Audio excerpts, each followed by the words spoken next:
Students అందరికీ ఎవరైతే BTech 4th year చదువుతున్నారో వాళ్ళకి క్లౌడ్ కంప్యూటింగ్ అని చెప్పి ఒక సబ్జెక్ట్ ఉందన్నమాట. ఆ క్లౌడ్ కంప్యూటింగ్లో 5 చాప్టర్స్ ఉన్నాయి మనకి టోటల్గా. ఇది మొత్తం JNTU సిలబస్తో చెప్తున్నాను. సో ఒక్కొక్క చాప్టర్ నేను 5 చాప్టర్స్ని టాపిక్ వైజ్గా పెడుతుంటాను. సో మీరు చూసి ఏమైనా యూజ్ ఉంటే చూసుకోండి. లైక్ లాస్ట్ మినిట్ ప్రిపరేషన్ లాగా చాలా ఈజీగా ఉంటుంది. సో ఫస్ట్ చాప్టర్ నుంచి 5th చాప్టర్ వరకు అన్నీ చెప్తాను. సో యూనిట్ 1 క్లౌడ్ కంప్యూటింగ్లో మనకి 3 టాపిక్స్ ఉన్నాయన్నమాట. మేజర్గా ఇవే టాపిక్స్ అడుగుతారు మ్యాక్సిమం. సో ఫస్ట్ వచ్చేసి computing paradigms, cloud computing fundamentals, cloud computing architecture and management. చాలా బేసిక్గా ఉంటుంది టాపిక్, ఈజీగా చూడగానే అర్థమైపోతుంది.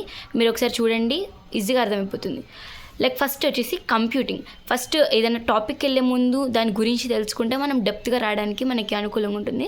సో ఫస్ట్ క్లౌడ్ కంప్యూటింగ్ కాబట్టి కంప్యూటింగ్ అంటే ఏంటి ఫస్ట్ నేర్చుకుంటే మనం ప్రాసెస్ నేర్చేసుకోవచ్చు. It is a process of utilising computer technologies and complete a task hardware and software. ఇది ఎలా అంటే కంప్యూటర్ టెక్నాలజీస్ చూస్ చేసుకొని ఒక టాస్క్ని పర్ఫామ్ చేస్తుంది అనమాట.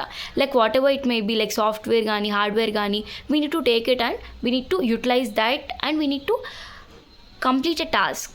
ఇది క్లౌడ్ కంప్యూటింగ్ యొక్క మీనింగ్ అనమాట. సో ఫస్ట్ కంప్యూటింగ్ అంటే ఏంటో రాసేసి నెక్స్ట్ పారాడిగ్మ్స్లో మనకి 5 ఉంటాయి. టోటల్గా మెయిన్గా 5 అండ్ టోటల్గా 8 పారాడిగ్మ్స్ ఉంటాయి. ఇంకా ఉంటాయి కానీ అవి కూడా చెప్తాను నెక్స్ట్ టాపిక్స్లో. ఫస్ట్ అయితే 8 టాపిక్స్ చూడండి. ఒకటి డిస్ట్రిబ్యూటెడ్ కంప్యూటింగ్, ఇంకోటి parallel computing, cluster computing, grid computing, edge computing and fog computing, cloud computing, utility computing. ఈ 8 టాపిక్స్ నేర్చుకుంటే క్లౌడ్ కంప్యూటింగ్ పారాడిగ్మ్స్ అనేది ఈజీగా వచ్చేస్తుంది. ఫస్ట్ డిస్ట్రిబ్యూటెడ్ కంప్యూటింగ్ అంటే ఏంటంటే, ఇప్పుడు ఒక కంప్యూటర్స్ ఉంటాయి కదా, వాటన్నిటికీ ఒకటే ప్రాబ్లం, పెద్ద ప్రాబ్లం ఒకటేసారి ఇచ్చేస్తే ఇట్స్ డిఫికల్ట్ కదా. సో ఎలా అంటే సపరేట్గా ఒక సబ్ ప్రాబ్లమ్స్గా డివైడ్ చేస్తుంది. సబ్ ప్రాబ్లమ్గా డివైడ్ చేసి మల్టిపుల్ టాస్క్స్ని సింగిల్గా ప్రాబ్లమ్గా డివైడ్ చేసి ఇస్తుంది అనమాట.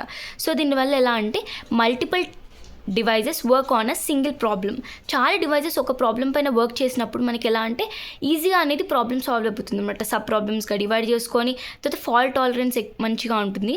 ఫాల్ట్ టాలరెన్స్ అంటే ఇప్పుడు నార్మల్గా ఏదైనా ఫాల్ట్ వచ్చినప్పుడు దాని బట్టి అది రెక్టిఫై చేసుకునే పవర్ అనమాట. ఎఫిషియన్సీ అనేది కూడా ఎక్కువ ఉంటుంది. యాక్యురసీ, ఎఫిషియన్సీ చాలా బాగుంటుంది. సో డిస్ట్రిబ్యూటెడ్ కంప్యూటింగ్ అంటే చిన్నగా నీట్గా డయాగ్రామ్ వేసి దీని గురించి మ్యాటర్ వస్తే సరిపోతుంది. నెక్స్ట్ ప్యారలల్ కంప్యూటింగ్ ఏంటంటే ఇప్పుడు నార్మల్గా ఒక్క కంప్యూటర్ ఒక్కటే వర్క్ చేసిందంటే ఇట్స్ డిఫికల్ట్. అదే ABC అనే కంప్యూటర్స్ని ప్రాబ్లమ్స్గా ఇచ్చి ఒక పని అయిపోయిన తర్వాత ఇంకోటి అయిపోయిన తర్వాత ఇంకొకటి ప్యారల్గా చేసుకుంటే వర్క్ అనేది చాలా ఈజీగా అవుతుంది. వర్క్ అనేది సిమిల్టేనియస్గా జరుగుతుంది.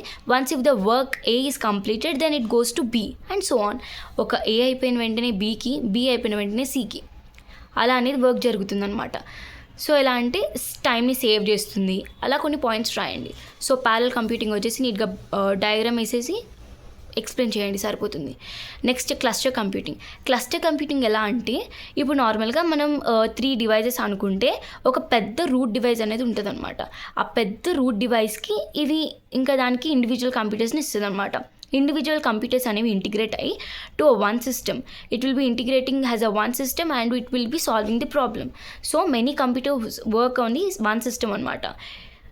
ఓకే, ఏదైనా ప్రాబ్లమ్ని అది తీసుకొని ఎలా అంటే అన్ని సిస్టమ్స్ని ఒక సిస్టమ్లో మెయింటైన్ చేస్తుంది అనమాట. ఇంటిగ్రేట్ అవుతుంది. ఇక్కడ సిస్టమ్స్ అన్ని ఒక రూట్ సిస్టమ్గా ఇంటిగ్రేట్ అయ్యి వర్క్ని చేస్తుంది అనమాట. సో దీనివల్ల ఎలా అంటే ఇంక్రీజ్ పర్ఫార్మెన్స్ అనేది ఇంక్రీజ్ అవుతుంది. స్కేలబిలిటీ చాలా బాగుంటుంది. సో దీనికి డయాగ్రామ్ వేసి కొన్ని 2 పాయింట్స్ రాస్తారంటే చాలా బాగుంటుందన్నమాట. Next grid computing. ఇది ఎలా అంటే ఇప్పుడు నార్మల్గా టు సాల్వ్ బిగ్ ప్రాబ్లమ్, ఏదైనా పెద్ద ప్రాబ్లం, నార్మల్గా అన్ని చిన్న ప్రాబ్లమ్స్ సాల్వ్ చేసుకోనికి ఇది యూజ్ చేయొచ్చు. అదే పెద్ద ప్రాబ్లమ్స్ అయినప్పుడు మనం బిగ్ ప్రాబ్లమ్స్ ఏమైనా ఉంటే ఇది యూజ్ చేసుకోవచ్చు అనమాట. Here it means sharing computing resources, CPU, storage memory from many computers to perform a single task. ఇది ఎలా అంటే షేర్ చేసుకుంటాయి అనమాట. ఇప్పుడు ఏదైనా రిసోర్స్ ఉంటాయి కదా, CPU, స్టోరేజ్ మెమరీ, ఇవన్నిటిని వేరే కంప్యూటర్స్ నుంచి సింగిల్ టాస్క్ పర్ఫామ్ చేయడానికి తీసుకుంటాయి అనమాట. తీసుకొని ఏదైనా పెద్ద ప్రాబ్లమ్ని సాల్వ్ చేస్తాయి. సో గ్రిడ్ కంప్యూటింగ్ అంటే అది. నెక్స్ట్ వచ్చేసి ఎడ్జ్ కంప్యూటింగ్ అంటే ఏంటంటే computing model where data processing is done near the data source instead of sending data to the distance cloud data centres.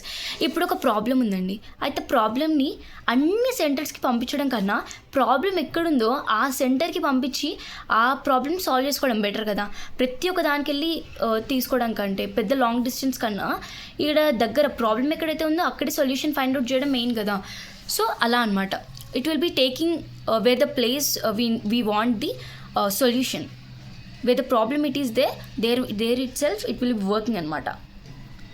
ఇది ఎలా అంటే సెల్ఫ్ డ్రైవింగ్ కార్స్లో, హెల్త్ కేర్ మానిటరింగ్లో, సెల్ఫ్ డ్రైవింగ్ కార్స్ దానికి ఎటువంటి మాన్యువల్గా అవసరం లేదు. సో అలాంటి వాటికి health care monitoring, health care centers ఉంటాయి కదా, అవి ఎలా అంటే ఇప్పుడు మనకి అన్ని ఆటోమేషన్ అయిపోయాయి. సో అలాంటి వాటికి మనం యూజ్ చేసుకోవచ్చు అనమాట. నెక్స్ట్ వచ్చేసి ఫాగ్ కంప్యూటింగ్. ఎలా అంటే data will be transferred from edge computing to cloud computing అనమాట. ఏదైనా నెట్వర్క్ యూజ్ చేసుకొని ఎడ్జ్ కంప్యూటింగ్ నుంచి క్లౌడ్ కంప్యూటింగ్కి పంపిస్తుంది అనమాట డేటాని. అలా ఓకే, యూజింగ్ నెట్వర్క్ యూజ్ చేసుకొని ఎడ్జ్ నుంచి క్లౌడ్ కంప్యూటింగ్కి పంపిస్తుంది. సో ఎక్కడ ఎలా అంటే స్టోరేజ్ కానీ లేకపోతే నెట్వర్కింగ్ కానీ ఏదైనా ట్రాన్స్ఫర్ చేయాలన్నా దీంట్లో ట్రాన్స్ఫర్ చేసుకోవచ్చు. ఇదే పెద్ద ఎగ్జాంపుల్ ఏంటంటే స్మార్ట్ సిటీస్. ఏదైనా మాన్యువల్గా ఉండదు, అన్నీ ఆటోమేటెడే. ట్రాఫిక్ లైట్స్ కానీ అన్నీ ఆటోమేటెడ్లో ఉంటాయి అన్నమాట ఇక్కడ స్మార్ట్ సిటీస్ లాగా. అండ్ నెక్స్ట్ ఈ డయాగ్రామ్ ఏంటి చాలా నీట్గా ఉంటుంది. లైక్ నేనైతే ఎలానో వేసాను, మీరైతే మంచిగా వేసుకోండి. ఓకే, ఫాగ్ అని పెట్టి లైక్ ఇదంతా ఇంటిగ్రేటెడ్ టు క్లౌడ్.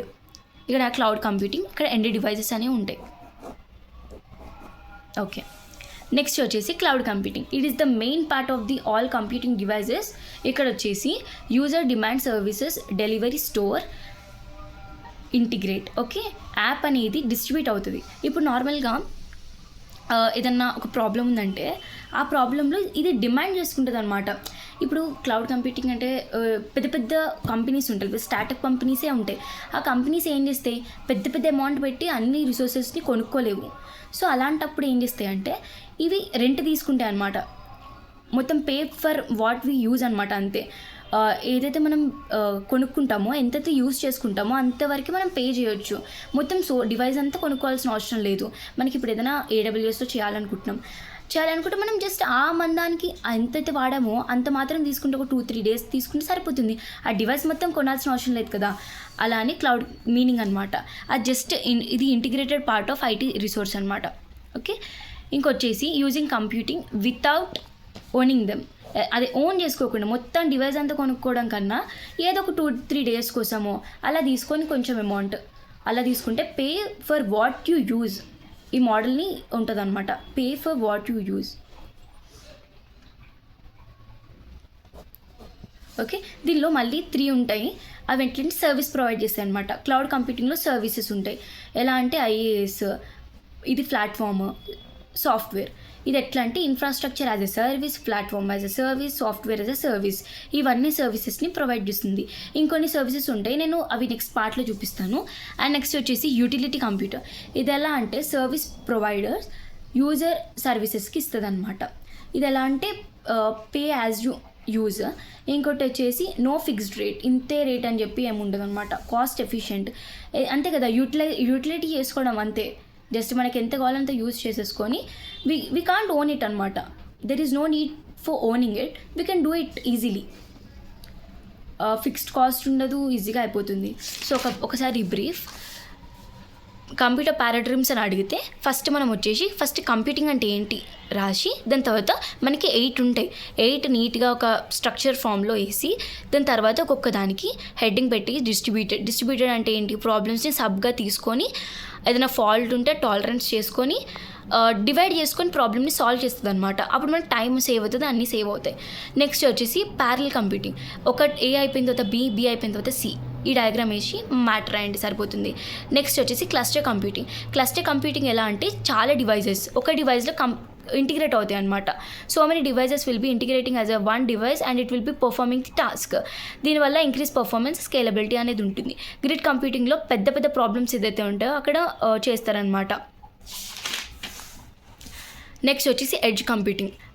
అన్ని దగ్గరికి వెళ్ళకుండా జస్ట్ ఒక నార్మల్గా ఎక్కడైతే ప్రాబ్లం ఉందో అక్కడి వరకు తీసుకొని డేటాని సెండ్ చేసుకొని సాల్వ్ చేస్తుంది అనమాట. Self driving cars, health care సెంటర్స్లో యూజ్ అవుతుంది. నెక్స్ట్ వచ్చేసి ఫాగ్లో ఎలా అంటే ఎడ్జ్ నుంచి క్లౌడ్కి నెట్వర్క్ త్రూ డేటాని పంపిస్తుంది. క్లౌడ్ కంప్యూటింగ్ అంటే ఎలా అంటే మనం ఓన్ చేసుకోకుండా ఏ సోర్స్ అయినా కూడా ఓన్ చేసుకోకుండా మనకు కావాల్సినంత యూస్ చేసుకోవడం అంటారనమాట క్లౌడ్ అని చెప్పి. క్లౌడ్ కంప్యూటింగ్ అంటే యూటిలిటీ కంప్యూటింగ్ అంటే దీనికి ఒక ఫిక్స్డ్ రేట్ ఉండదు. సర్వీస్ ప్రొవైడర్స్ యూజర్ సర్వీసెస్ అనేవి ఉంటాయి దీనిలో. And that's it for the topic అనేసి. Next cloud computing fundamentals and cloud computing architecture ఇవి నెక్స్ట్ వీడియోస్లో వస్తాయి. ఏమైనా డౌట్స్ ఉంటే కమెంట్ చేయండి. ఇంకేమైనా టాపిక్స్ కావాలంటే చెప్పండి, నేను ఆ టాపిక్స్ పైన వర్క్ చేస్తాను. So that's it. Thank you.